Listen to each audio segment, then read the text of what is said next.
Most men have no idea what really turns a woman on. They think it's about technique, about being gentle, or rough, or lasting longer. But the truth is darker than they're ready for. Because what she truly craves isn't just sex. It's being undone, being used, broken, praised for her filth, and rewired until she forgets her own name. And she'll never say it out loud, but her body is begging for it.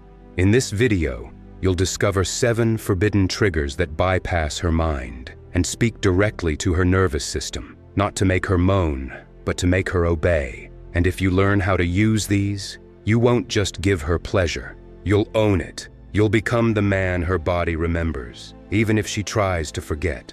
Forbidden trigger number 1, make her ask for permission to come. Her body is trembling. The pleasure is rising. Her breath is fractured. Her voice is gone. She thinks she's close, and that's when you stop. Dead still, buried deep. Not another inch, not another sound. Nothing, because her release isn't hers to take. It's yours to give. She doesn't realize it yet, but her orgasm, it's no longer a reaction. It's a ritual, a ceremony of obedience. And if she wants it, she's going to have to ask. You grab her hips, lock her in place, and whisper, calm and slow, "No, not yet. You don't get to come unless I say so." Her body twitches, her mind flinches. She doesn't know how to process what she just heard. Perfect, because now, she's not just feeling pleasure, she's being trained by it. You lean into her neck, breathe just enough heat to melt her spine, and say, "If you want to come, ask me," and not like you're asking, like you're begging to be broken. Let her panic, let her squirm, let her fight it, because what you're doing now is removing her freedom from within. And when she finally gasps out, "Please, can I come?" you stay still, silent, cold. Because begging once, that's not obedience, that's instinct. You slide your hand slowly across her stomach. Let your fingers trace the edge of her desperation, then speak. Say it like you mean it. Say, "I need your permission, sir, because this body isn't mine anymore." Her eyes will shake, her throat will tighten, her voice will fracture as she obeys. And in that moment, she's not your partner, she's not your lover, she's your property. Now, you give her nothing. One more second. Let her drown in need. Let her shake from the delay, then lean in. Just one word. Now. She won't just come. She'll break. Her legs will collapse. Her voice will dissolve. Her mind will split between worship and surrender. Because this wasn't pleasure. It was permission, and she'll remember the feeling forever. Not the orgasm, but the moment she realized, "I'm not allowed to come until he says I can." That's not dominance. That's imprinting. Forbidden trigger number 2. Tell her what to do. She's moaning, moving on instinct, grinding harder, riding the rhythm she thinks she controls. Let her, for a moment. Then you stop her, not with force, but with voice. Sharp, low, final. Freeze. Don't move unless I say so. Instantly the atmosphere changes. Now it's not sex. Now it's obedience. Her body pauses, mid-breath, mid-thrust, mid-desire, and now the space between words feels like thunder. She waits. Good. Now give her instructions, not like requests, not like suggestions, like law. Open your mouth, wider. Keep your hands exactly where they are. Don't blink. Look at me. Just like that. With every command, you're peeling away her control, not just physically, neurologically. Her brain isn't scanning for pleasure anymore. It's scanning for your next instruction. And the longer she obeys, the hotter she gets. Because her arousal is no longer hers. It's a byproduct of your control. She's not turned on. She's activated by submission. Now you test her. Mid-stroke, mid-thrust. You stop. Hold still. Say, "Put your hands behind your back. Keep your legs open. Don't speak unless spoken to. Do you understand?" Let her whisper, "Yes." Then interrupt her. "Yes, what?" Pause. She answers, "Yes, sir." Now she's in. Locked into command. Locked into response conditioning. You've turned her into what she secretly craves to be. Not a participant. Not an equal. but a flesh and blood instrument of obedience. And when you give your final order, "Now ride me, but only how I say," slow, silent, eyes forward, she doesn't question it, she executes it. Because by now, she's not moving from pleasure, she's moving from programming, and the moment she forgets what she wants and only lives for what you command, she's yours, completely. Forbidden trigger number 3. Use her like she's not herself anymore. She came to you as a person, with boundaries, with pride, with a name, with a voice. But you didn't bring her here to know her. You brought her here to delete her. Because some women don't want to be understood. They want to be reduced. It starts with withdrawal, no eye contact, no caresses, no softness. Only motion, cold, unapologetic, mechanical. You slide into her, not to connect, but to claim. Her body jerks, her lips part, but you give her nothing, because you're not making love. You're performing ritual exorcism. Now press your hand to her lower back, drive her forward, arch her, make her present her body without invitation, without identity. Now whisper, slow, cold, exact. You're not her anymore. She's been dismissed. You're just a hole I'm using, until there's nothing left to return to. Her breath stutters, her spine curls, her mind reaches for language and finds nothing, because that's what you've done. You've emptied her. Keep going. Rhythm erratic, weight unrelenting, hands gripping her hips like handles, like she's furniture. Because right now, she isn't a lover. She's not even a woman. She's an object with history you've erased. A shell, a utility. And in that shell, there's only one thing left: obedience. Now grab her hair, pull her back, expose her throat, and speak truth into the wreckage. You don't get to feel. You don't get to choose. You don't even get to be. You exist for use. Watch her flinch, then feel her sink into it. Because deep inside every woman there is a part screaming, "Take me until I forget who I am." And now you're answering that call with no mercy. Now close the ritual, slide your hand over her mouth, cut off her voice, and give her the final command. She's gone now, and what's left is whatever I say you are. Now fuck her like that's the only thing she was made for, like her body is your canvas, and every stroke rewrites her function. Every grip, every thrust, carves away the last pieces of her identity. And when the orgasm comes, it won't feel like release. It will feel like erasure, a beautiful death, of ego, of control, of self. And when it's over, she won't ask what just happened. She'll only ask, "What do you want me to be next?"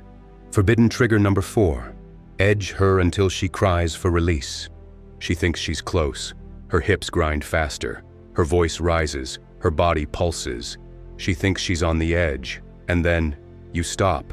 No explanation, no warning, just silence. Her eyes open in confusion. Her breath catches in her throat. Her hips twitch forward, looking for more. But you pull back and whisper, "Not yet." That's when the storm begins. Because now her pleasure is no longer linear. Now it's a loop, a cycle of stimulation and denial, anticipation and control, build-up and silence. Each time you bring her to the edge and take it away, you're not just denying her release. You're rewiring what release means. You slide your fingers across her wetness. She gasps, tenses, lifts her hips. You know exactly when her body is about to betray her, and you stop. Hold her down, flatten her back to the mattress, lock your eyes on hers, say it slow. You don't come because you feel it.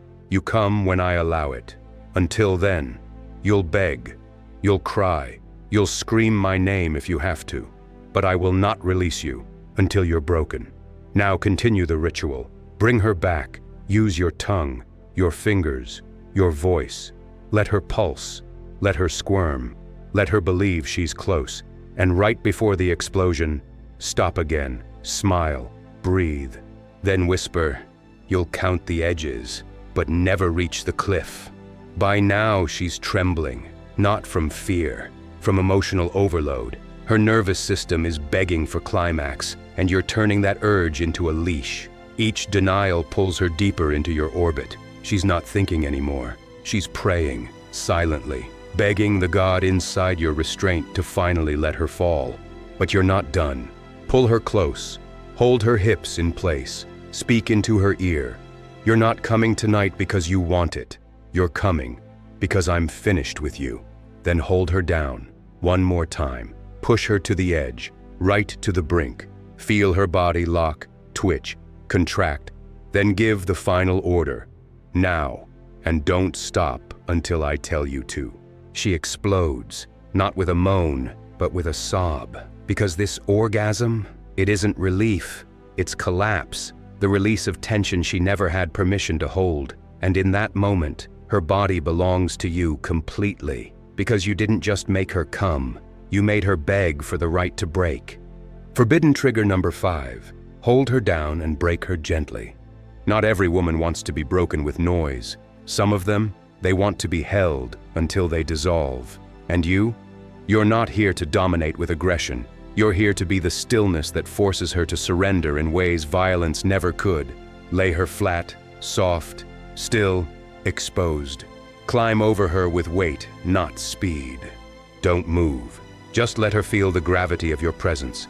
Let her body panic beneath your stillness. Then pin her wrists, not like a threat, like a promise. Your hands become her container. Your breath becomes her pace. And in the silence between thrusts, her nervous system starts to shake from the quiet. Because now, there's nothing to fight. Only pressure, only gravity, only you.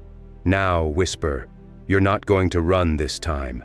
I'm not letting go. And you are going to fall apart right here. Start moving, but not fast. Deep, unshakable, present. She tries to lift her hips. You hold her down. She tries to moan louder. You cover her mouth. She tries to pull her hands free. You press harder, not with force, with containment, like you're holding the pieces of a woman who's starting to split open from being seen. Now, kiss her. Not sweet, not sexual, just close. Let your lips rest on her forehead. Let your breath drip into her ear and whisper, let it happen. Let it break. You're safe now, and that's why I'm not letting you escape yourself. Her body doesn't climax from this. It collapses. She weeps. She arches. She shakes beneath a rhythm so slow it destroys every defense she built to survive the world. And when it finally comes, it doesn't sound like pleasure. It sounds like a woman finally allowed to collapse into something stronger than her pain. You keep holding her. Don't move. Don't speak. Don't smile. Just be there. Still, heavy, holy. Because now she knows, I'm not being fucked. I'm being held while I fall apart. Forbidden trigger number 6. Praise her like a dirty good girl. She's already shaking. She's already dripping. Her voice is gone. Her body is responding on its own. And that's when you do the one thing she doesn't expect. You praise her, not sweetly, not softly, not like she's a princess. You praise her like the dirty, obedient, used little thing she's become. You lean in, slide your hand around her throat, grip her waist, hold her hips still, then say it slow, like a verdict. Good girl, you're taking it so well, so filthy, so obedient. Look at you, letting me ruin you like that. Her mind fractures, because her body is responding to something that should make her ashamed. But instead, she melts, because what you've just done is take the dirtiest thing inside her and wrapped it in approval. Now she doesn't just enjoy it, she needs it. Keep going. Now fuck her harder, rougher, but with total control. And every few seconds, feed her another line. You're such a good little thing for me. Look how perfectly you obey.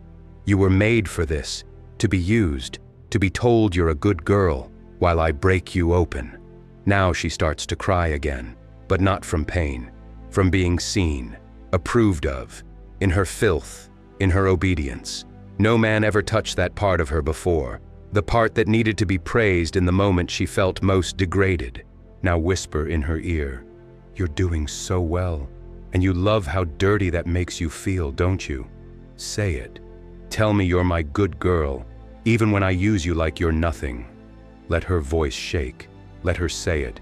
Then give her the final reward. That's why you're mine.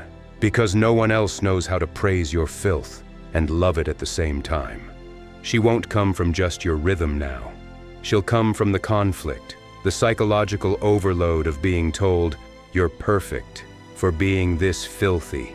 And when it hits her, it's not just an orgasm. It's a release of shame she didn't know she was still holding. Forbidden trigger number 7. Strip her of control and rebuild her. By now, you've taken almost everything from her. Her rhythm, her voice, her timing, her choices. But there's still something hiding. Her illusion of self. And this final trigger? You burn that too. Start with silence. No commands, no praise, no affection. Just stillness, just wait. Let her lie there, breathing, waiting, naked in more ways than flesh. Then begin. Slow thrusts, deep, precise, not for pleasure, for unraveling. And speak, calm, cold, in control. Everything you were ends here. You don't belong to the world anymore. You belong to this moment, to my will. She trembles, because now, you're not seducing, you're rewriting. Take away her name, replace it with a role. You're not her anymore. That name is gone. You answer to what I decide you are. Now tell her what that is. You're a vessel, you're a body, a purpose, a tool. Watch her react, not with shame, but with relief. Because deep inside her a voice has always whispered, I don't want to choose. I want to be chosen, owned, given function by someone strong enough to define me. Now destroy the rest. Grip her wrists. Press your hand over her mouth. Drive her hips into the mattress and speak the final cut. From now on, your pleasure is mine. Your voice is mine. Your mind is mine. And she'll believe it. Because now, you don't just dominate her body. You've reached into the architecture of who she thought she was and rewired it. She starts to say something. You cut her off. You don't speak unless I allow it. You don't move unless I command it. You don't exist beyond what I create. And that's when it happens. The real orgasm, not in her body, in her identity, the moment she surrenders not to the sex, but to the new self you've installed inside her. When she finally collapses, when her eyes fill with tears and her voice is gone, that's when you finish the ritual. Hold her, still, breathing over her skin like smoke, and whisper, you're mine now, and everything that comes after this belongs to me. You thought this was about sex, but now you know better. These weren't techniques, they were triggers, and if you've made it this far, you've already felt the shift. She won't just want you, she'll obey you, not because you demanded it, but because you understood what her body was truly begging for. So ask yourself, are you the man she fucks and forgets, or the one she breaks for in silence, again and again? If you know the answer, subscribe to the Stoic Architect. Return, reclaim, and prepare, because the next spell doesn't just seduce her, it reprograms her.